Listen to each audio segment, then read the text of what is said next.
Hey guys, it's Dave with the Everyday Relationship, and today I'm going to be talking about core places. So everyone has a core place. This is the deepest fear.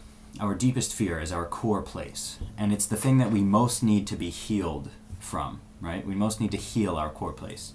And in relationships, usually what happens is you have two partners, and one person has a core place, and the other person has the opposite core place.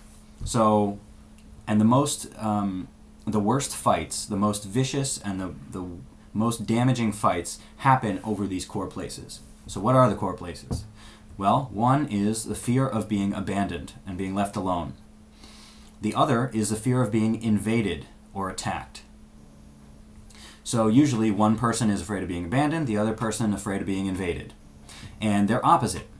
And what's poetically tragic and sort of beautiful about that is that the defenses for each of them, trigger the other one. So, for example, if someone is afraid of being abandoned, they defend against that by grabbing for something, for people that they need, right? They want to hold on to people. And the people who are feeling invaded, in order to defend against being invaded, you push people away.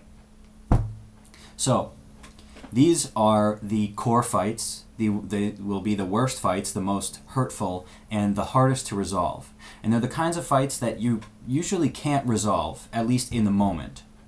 They're the kinds of fights where you just sort of have to realize that they're core places, and you just have to realize that you kind of have to approach them from a headspace that's above them, right? When you're in the fight itself, all that's going to happen is you're going to go back and forth hurting each other and triggering each other.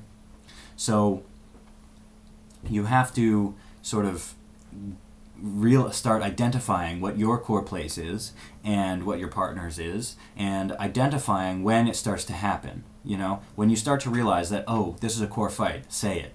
You want to say it. You want to get to your partner and say, hey, we're having a core fight. I'm really triggered in my core place, and I bet you're triggered in your core place. Is that true? Yes. Oh, it's true. Okay. So why don't we just take a minute and breathe and think about ourselves, think about what we're feeling, and maybe where it comes from. And as you think about where it comes from, you'll start to realize, hopefully, that it comes from your childhood, as all deep pain comes from our childhood, right? Our parents hurt us, all parents hurt their children, and the deepest pain comes from our parents, and it'll be one of those two. So, anyway, I invite you to figure out what your core place is, talk to your partner, figure out what theirs is, and start to have a catchphrase that you can maybe interrupt your core fights with. Say, oh, core fight, right? Something like that, so that you can interrupt the flow of what's going to be just a terrible, meaningless bloodbath, right? So anyway, I hope that helps, and I'll talk to you guys next time.